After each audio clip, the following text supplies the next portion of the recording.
Good evening, everyone. Anthony, Wall Street Trader, 7:52 p.m. Eastern Standard Time. It is Tuesday, December 7, 2021. This isn't financial advice, it's educational.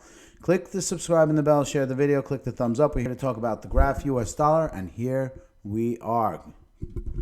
GRT. All right. Well, we bounced a bunch of times, and it really was not too long ago that we were down at this level at 61 cents. We did bounce to 61 cents a couple of times.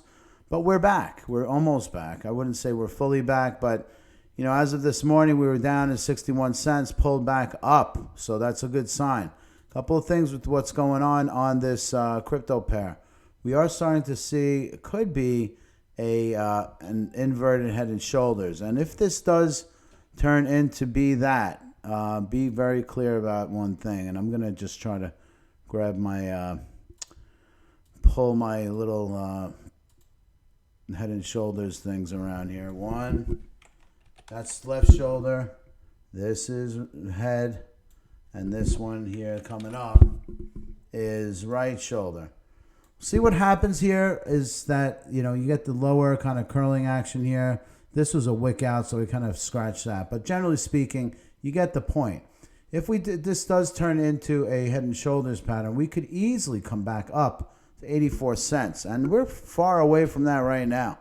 So we'll see what happens. But we did have that support line at 61 cents. So at least we have that at the very least. I'm not calling that we're going to have that head and shoulders, but this does look like we could get it. But let's take a look over now. I'm going to save this for tomorrow's video because I think this one should be tracked. Not so much head and shoulders here.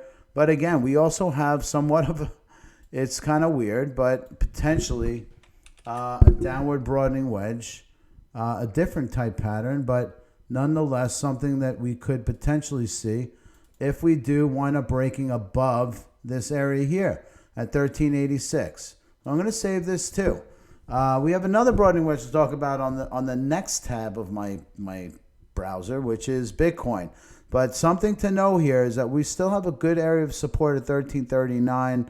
If we break through 1368, we could be, sorry, if we break above 1390, we could be in for a nice shot back up here to 1590, which would be somewhat consistent with where this inverted head and shoulders would resolve to. And it would probably come up to here.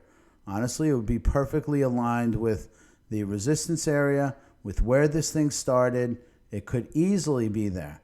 I'm not saying it will. Please don't put your house savings on this. This is not financial advice. It's supposed to be educational and for you to follow along. But if this turns out to be what I think it is, we could be back to 86 cents within the week.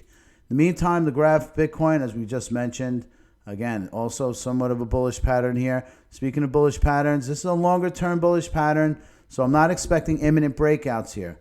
But I am expecting relative support over 50,000. Now we hit 51,000 and change, almost 52, pulled back. I mean, we're going to wind up bouncing around, I think, for a little while until it rediscovers where it wants to go. I think eventually at some point, you know, maybe not tomorrow, maybe not next week, but over time, this will have a lower pass point on the resistance line. Once it passes this resistance line on this broadening wedge, typically these resolve to the upside to the point at which these broadening wedges started. Now let's go over to Bitcoin dominance, another positive indicator for altcoins and more specifically the graph.